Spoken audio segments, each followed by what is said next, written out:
All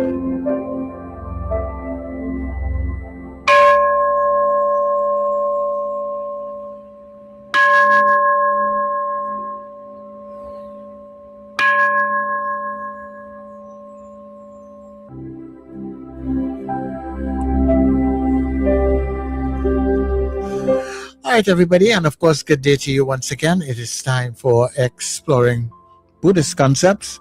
And of course, you are listening to New Era TT Radio, Net Radio. And this is where we take you above and beyond. Exploring Buddhist Concepts. And of course, this is where we talk with Kasi Senghor.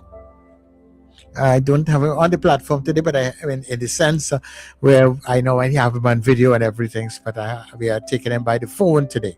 So, Kasi, are you there with me? I am here. Beautiful. All right, and you're hearing me okay, right? Very much so. All right.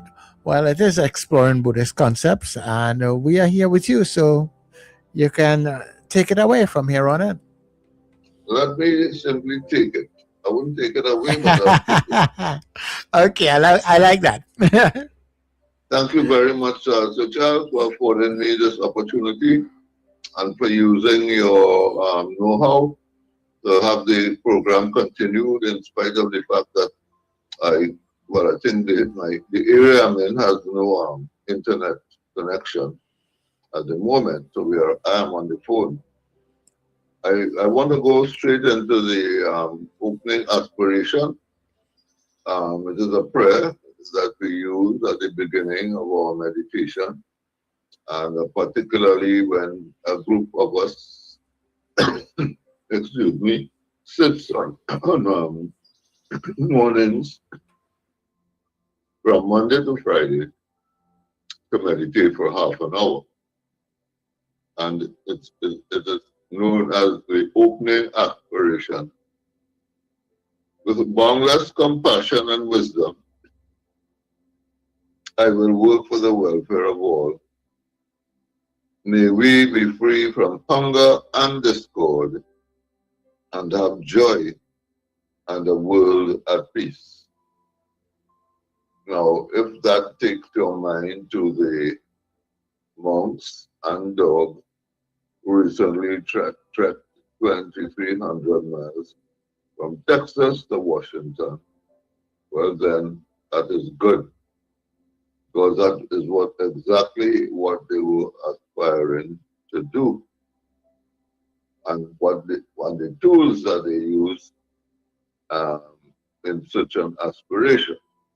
So just to read it once again, so that you, if you wish to make the connection, not just with them, but within yourself. With boundless compassion and wisdom, I will work for the welfare of all. May we be free from hunger and discord and have joy and a world at peace. When last I was on the program, I dealt with meditation because whatever we do, practice is important. We can, use as many words as we would like, either written or oral. But without practice, without putting these words to the test and putting them into action, we'll be just spinning top in mud. We'll be using a faculty, yes, the intellect, but it will get us nowhere towards having peace and love and joy and kindness. So the practice is important, and the main practice, the thread that runs through Buddhism as a practice, is meditation. There are different forms, of course, and different emphases, of course, but the basic practice of meditation, whether you're a beginner or an advanced practitioner, or even the Dalai Lama himself, the basic practice is that of following the breath. That of following the breath. So in the last time I spoke on this program, Exploring Buddhist Concepts, I dealt again with the question of meditation from the point of view of what it is, why it is, what are some obstacles, and what are some practices, as it were. I don't remember if I summarized that session. Nevertheless, I will do so now. The session dealt with um, becoming more familiar with myself, with my mind. The session said that we should promote stability and happiness by managing our reactions, emotions, both positive and negative. It went on to encourage us to study, think, and deliberate on the 5 hindrances, 2 of which come to mind now, which would be lustful desires, languor, and torpor. Remember, I said that these could be interchangeable, at times, having to do with inertia, laziness, indifference, um, physical weakness, that kind of stuff. And the 4th thing that we did in the session, um, um, we recommended that when you are in company with others, especially difficult folks, that people you may want to avoid them, for instance, that you bring your mind back to the breath again and again and again. This is I would like to call it the living tool that Buddhists have, that we use on a daily basis. As a matter of fact, more than daily, we could say that, we use that tool whenever we remember, and for some of us it is closer to moment to moment, depending on our level of practice and our dedication, etc., etc. Now, when I looked at my summary for last time, I wondered, if I could turn these into vows. Um, we make vows for the new year and that sort of thing. I'm not one for doing that much, but nevertheless, I thought, well, maybe what I could do with these 4 items, instead of just leaving them there, I could take 1 a day and rotate them. So you do 1 to 4, and then you start back at number 1. Today, for instance, I ought to be doing study, think, and deliberate on the 5 hindrances. But my talk will more center on the second one, which is to promote stability and happiness by managing our reactions and emotions, both positive and negative. So even though they're not what I would call full-fledged vows as such, where I say, okay, I vow that I will do these things and so on. I do incline towards remembering, because there are lots of words, as I was saying earlier, lots of words coming to us, especially at this time. But anyway, before I go into that, let me just say how I have the vows. I'll become more familiar with myself, my mind. I will promote stability and happiness by managing my reactions and emotions, both positive and negative. I will study, think, and deliberate on the 5 hindrances.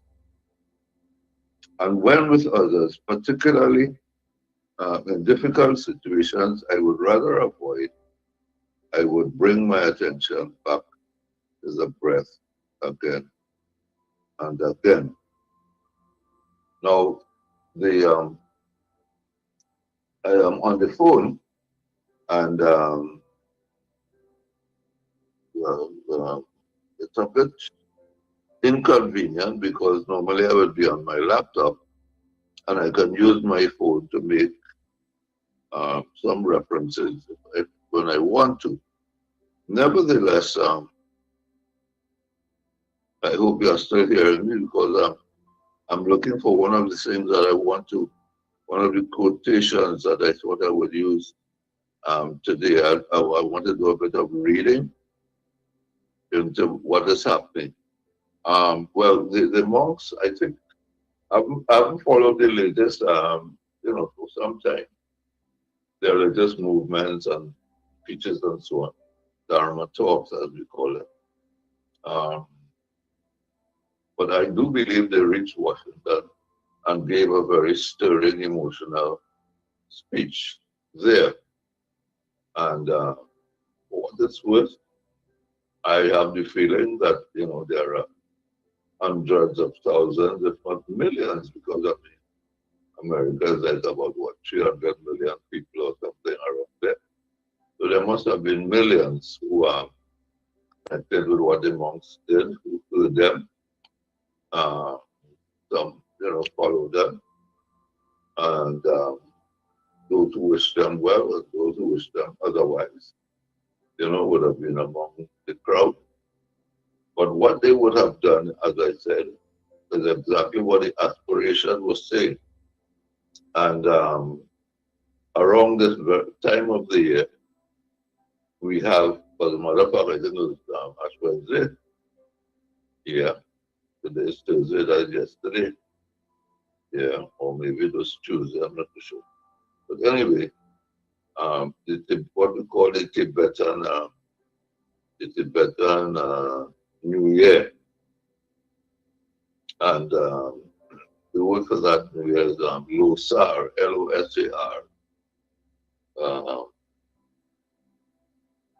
Lo means year, and Lo means year, and Sa, Lo means new, and Sa means year, something like that. Anyway, I may see that in the very thing I'm reading here. And the message that we got for the new year, well, I'm saying that what I want to concentrate in today's exercise, as it were, what we are doing now is more on the question of stability. One of the, let's call it for want of ease, stability, as one of the vows that I've written down. So our main teacher, the Rinpoche Rinpoche, forwarded a message to us that says, by the power of the blessings of all enlightened beings, and with my sincere prayers from my pure heart, may all your good wishes become accomplished, and may you enjoy the prosperity of all your well-being. This was said by another Rinpoche Dashidele, on the new year of the fire horse year. So this new year has a name, and it's the fire horse year.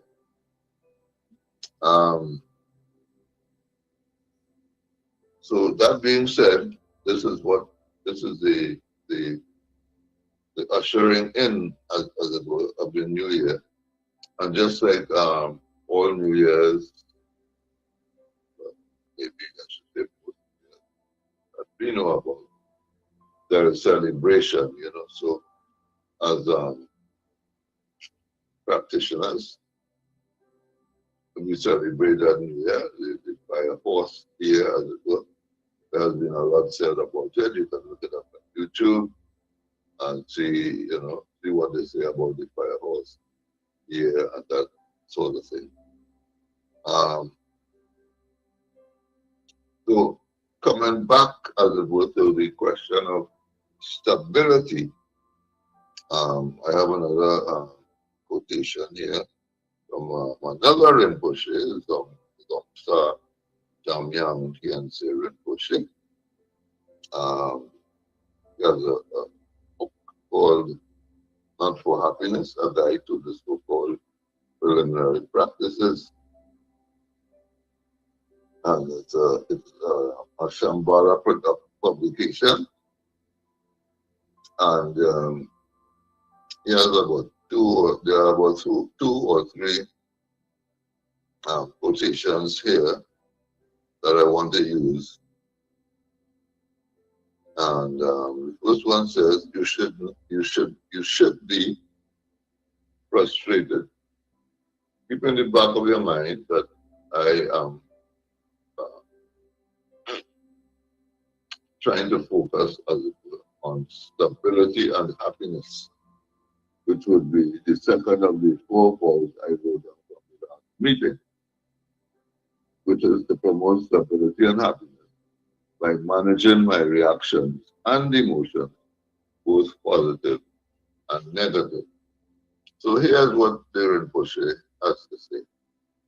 It's titled, You Should Be Frustrated. All right, so immediately coming to my mind is the fact that whether I am frustrated or not, I must remember to keep a stable mind. Remember the fourth vow that I have written down is that when difficult situations arise or people who are worried and that kind of thing come back to the breath again and again. So if you are in a position to remember that you are breathing and to have a slight consciousness of it, please listen to what he said. Practicing Dharma is necessarily a frustrating business. In other words, what we do as practitioners here will become very frustrating, and I can tell you about that over time. It's not one way, it's nice, joyous sailing, pure sunlight and bliss and that sort of thing. This is really a thunderstorms at times. Overboard, somebody has to save you. You have to learn to swim if you don't. That kind of thing. Anyway, practicing Dharma is necessarily a frustrating business. Practicing Dharma means that doing the practices that the Buddha has recommended from since 2,600 years ago. And he recommended these so that we can be free of suffering. What practitioners, especially beginners, often fail to realize is that frustrations are the signposts of our success. An exasperating lack of concentration, devotion, or inspiration might be just what you need to make the extra effort to tune in to your practice fully. This is, as you will see later on, this is one side of the coin where such frustrations, where you are, you find you're not attending as you feel you should. You're missing out on practice times. You're late every time. There's a lack of concentration. When you do get there, you find you're not devoted enough or you're not inspired enough. You're saying, you can push it from one quote, is saying that such things might be just what we need to make the extra effort to tune in to our practice fully. As I say that, one of the things that comes to mind is that it would not have been all praises and well wishes from the millions of people who would have seen the monks on the walk for peace.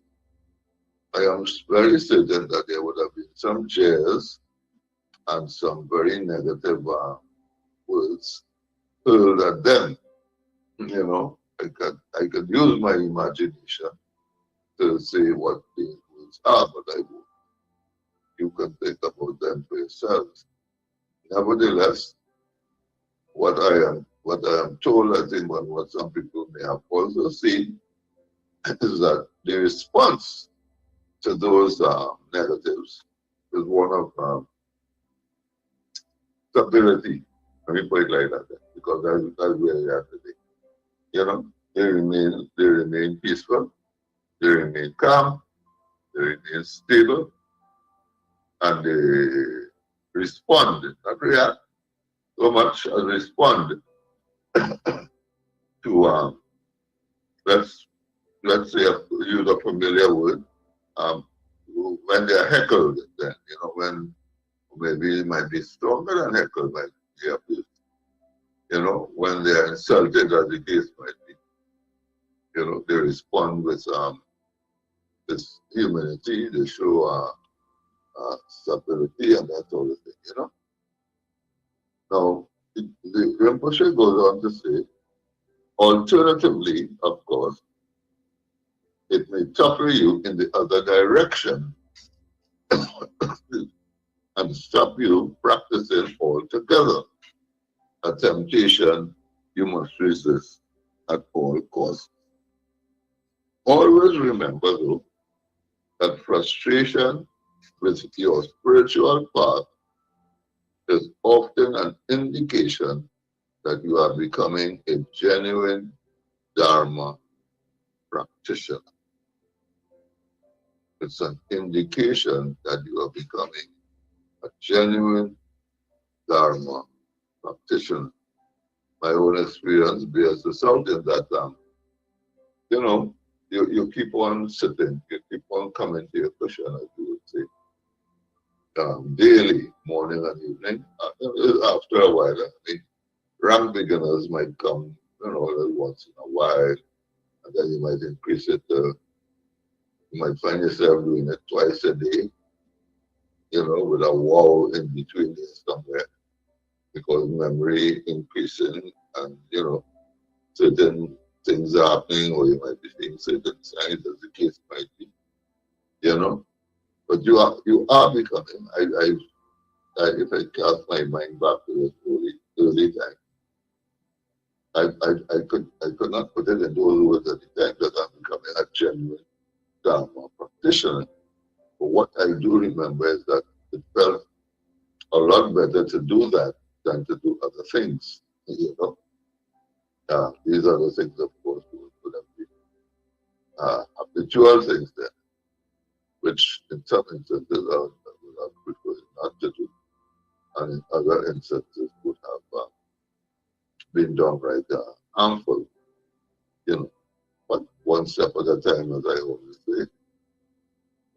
So that quotation comes from Not for Happiness, a guide to the so-called preliminary practices by Zhongsar Jangyung Gyensei Rinpoche, published by Shambhala.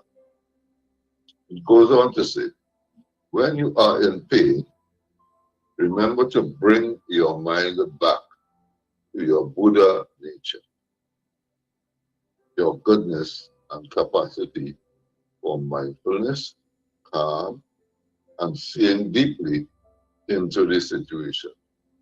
Now that is what your Buddha nature is. In case you wanted to know what is this Buddha nature you're talking about there. Is it the soul? Is it self? Is it what people might call deep consciousness? And people may have various names for it. But for us as practitioners, Buddha nature is really who we are. This is the essence of who we are. And that nature is our goodness and capacity for mindfulness, our calm, and our seeing deeply into the situation. And what is that situation? Specifically in this context that I'm reading here, remember it began by saying, when you are in pain, remember to bring your mind back to your Buddha nature, your goodness and capacity for mindfulness. Remember, that's a well chosen word, their capacity for mindfulness, calm, and staying deeply into the situation.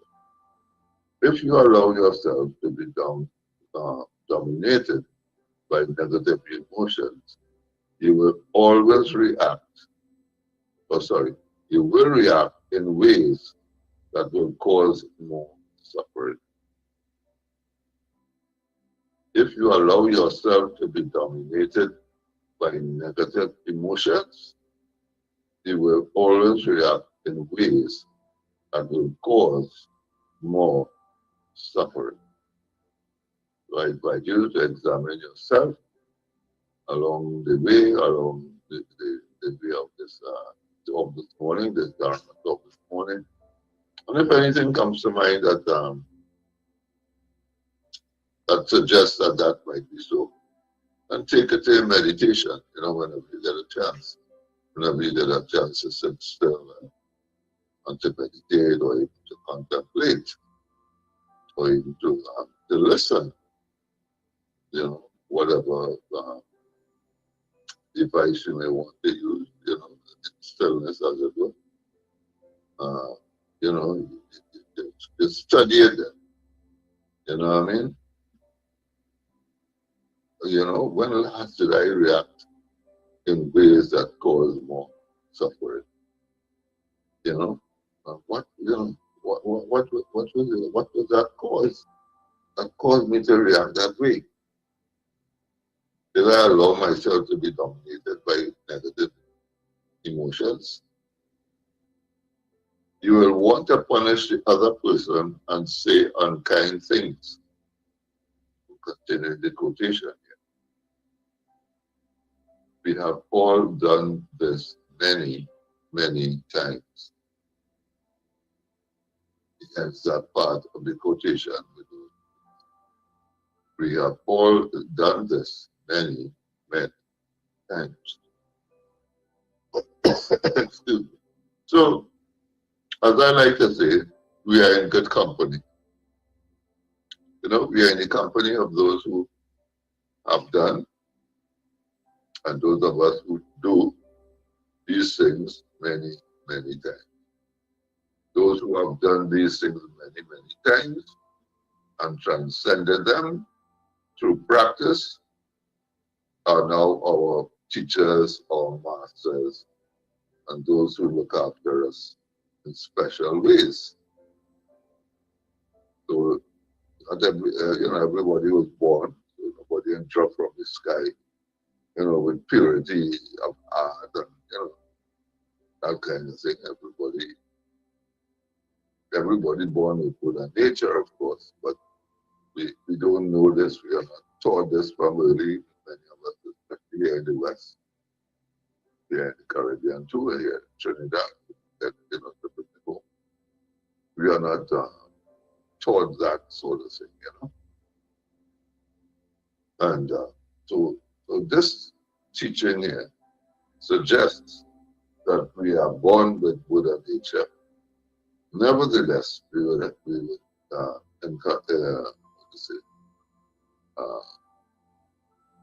negative habits. Well, for now, let's say negative habits become us then, We are exposed to negative habits, negative words, negative reactions, negative behavior from early o'clock in the game, And we have all grown up, let us say. I'm saying that because we want to take the responsibility now. We have all grown up and have all done this many, many times. He goes on to break out of this habit of suffering. Remember I'm talking stability here. So you would notice, of course, that these negative emotions and these habits of a lifetime, so to speak, are very unstable. You know, they make us want to rush and to do something that will make us happy, that will make us forget. We want to blame, so that we have to take it away from ourselves. You know, we feel we can turn our backs on certain things uh, and avoid them in certain ways. You know, yeah, of course, quite willing to want to avoid them, but sometimes it's the method that brings more suffering. So it is suggested here by the Rinpoche to break out of this habit of suffering, this trap. We have to remember to practice mindfulness, to touch our Buddha nature. Well, the practice of mindfulness, um, according to Buddhism, uh, is very particular. I know that in some years gone past, it was a trend. It was a fad, a mindfulness sort of fad. Everybody who read a book about mindfulness thought that they could teach it, and people charged the money for teaching mindfulness and so on and so forth. But this has been a practice, a Buddhist practice, for many, many years. And ever since, not just many, many years, but since the time of the Buddha, who taught mindfulness was followers and just up to the ages. And it has special meaning for us as practitioners, not just not downgrading those folks, but not just the fly-by-night uh, teachers who want us to use mindfulness purely for material gain, so to speak. Whatever idea we may have that material gain manifesting as. So let me start it over again. I think I just want to go through it now um, with less going into it. To break out of this habit of suffering, this trap, we have to remember to practice mindfulness, to touch our Buddha nature. We all have negative emotions, and we also have Buddha nature within us. And it is possible for them to coexist in peace. The practice is to recognize our Buddha nature without running away from them meaning the negative emotions.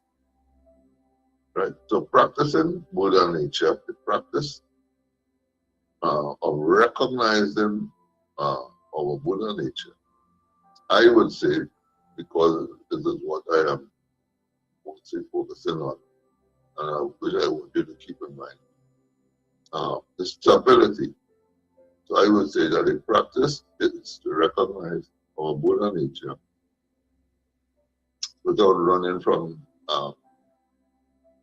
the emotions. Not just the negative ones, sometimes you want to run from the positive ones too, and this running, of course, is an unstable sign, a kind of instability. With mindfulness, we can maintain our peace, our stability. Here's the word. With mindfulness, we can maintain our peace, our stability, and our compassion in every moment and in every circumstance. With the example of the monks that I gave earlier on, would relate in this context here. And, I'm sure that, well, myself and other practitioners, we have examples in our lives where, through the practice of mindfulness, and that we do maintain our peace at many times. We do maintain our stability. These things come and go. They're not like, okay, so we have peace and it's like forever, or we are stable and it's like forever. And our compassion, which is also not forever in our circumstance, in every moment and in every circumstance. All right. So he's pointing towards the ideal here, who is Thich Nhat Hanh. This quotation comes from Thich Nhat Hanh, and I just want to read it slowly once again as we approach 11:40. The practice is to recognize our Buddha nature without running away from them. With mindfulness, we can maintain our peace, our stability, and our compassion in every moment and in every circumstance. By Thich Nhat Hanh, from his book, one of his books, Creating True Peace, Ending Conflict in Yourself, your family, your community, and the world. I remember one of those who came on this very program, and I used the question and answer period to remind us that of one of the examples that Thich Nhat Hanh uses. Thich Nhat Hanh, if that name is unfamiliar to you, is deceased now. He has been the head of a very powerful group in France, which is Vietnamese, and he was recommended by Martin Luther King for Nobel Peace Prize and that sort of thing. And just similar to the monks who walked, he did what he had to do to form the community.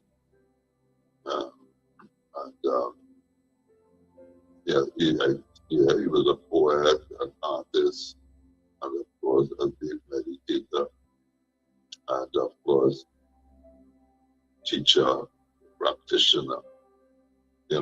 So his name is Thich Nhat Hanh. But look him up on YouTube. You would have, I believe, many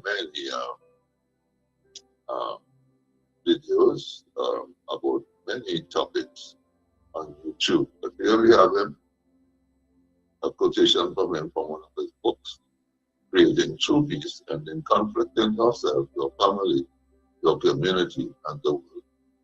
The practice, when I see that word, when I hear that word, I feel good, because I know that here now I can do something about it.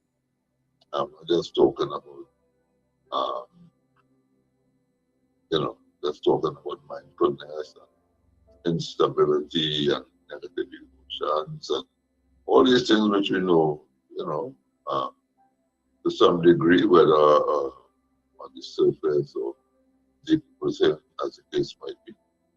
But when I see the word practice, I feel good. I say, aha, now I'm going to try, I'm going to test out what is recommended here and see if it works for me. And that is just me. Of course, I recommend it, but then again, it's up to you to take it in your stride. The practice is to recognize our Buddha nature without running away from them. With mindfulness, we can maintain our peace, our stability, and our compassion in every moment and in every circumstance. So,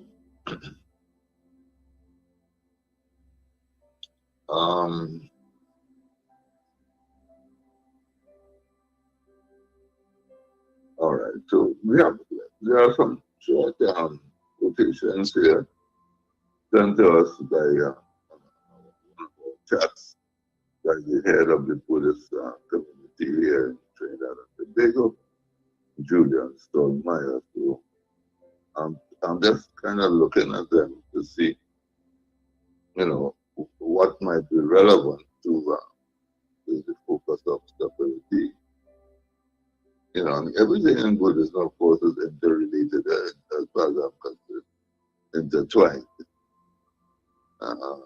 You can relate almost anything to any other thing.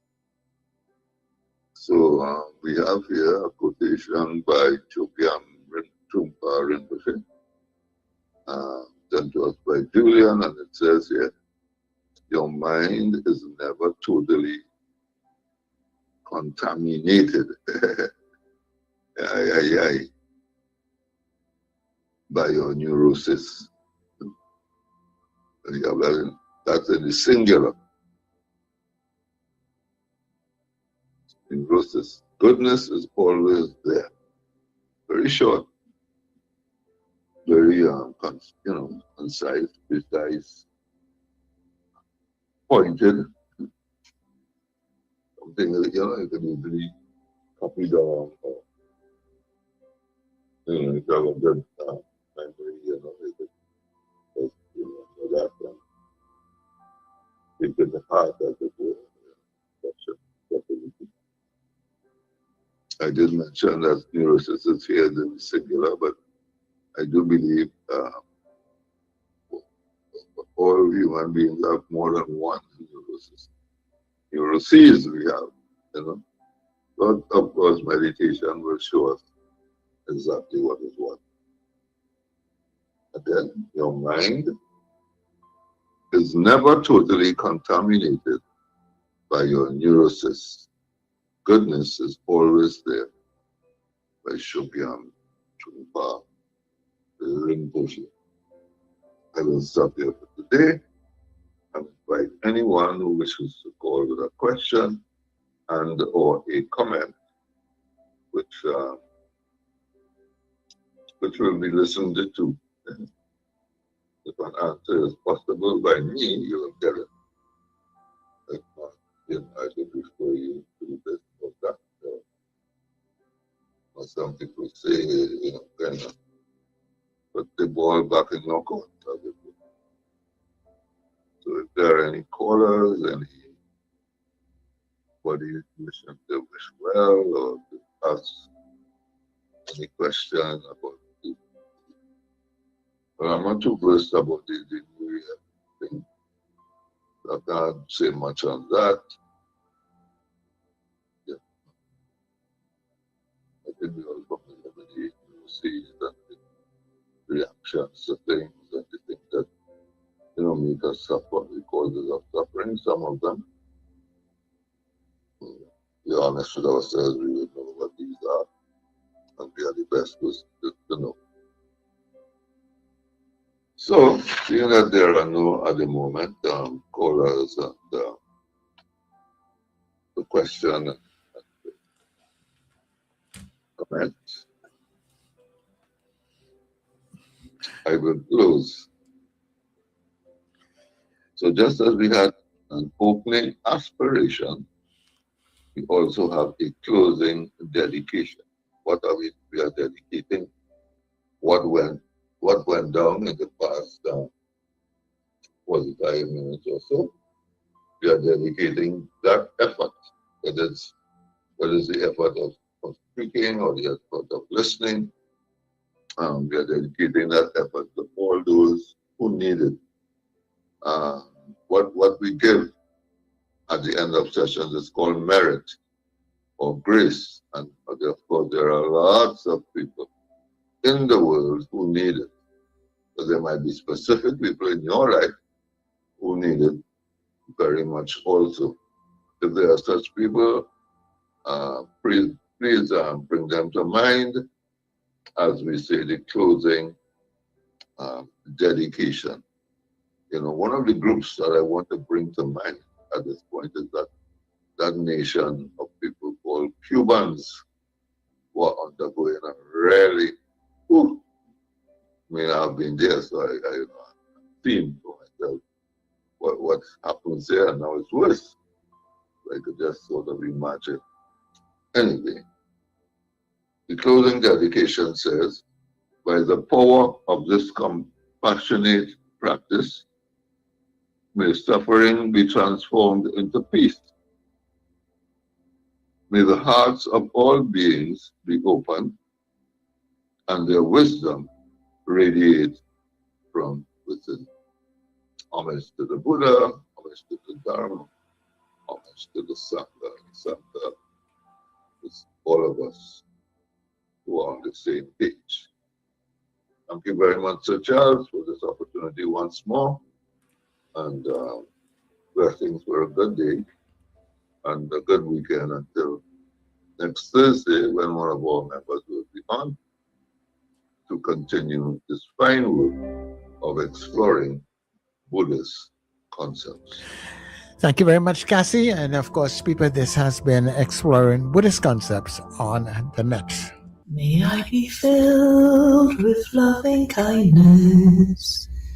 May I be well. May I be peaceful and at ease. May I be happy. May you be filled with loving kindness. May you be well. May you be peaceful and at ease.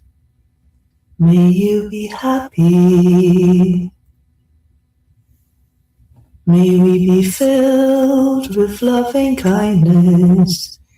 May we be well. May we be peaceful and at ease.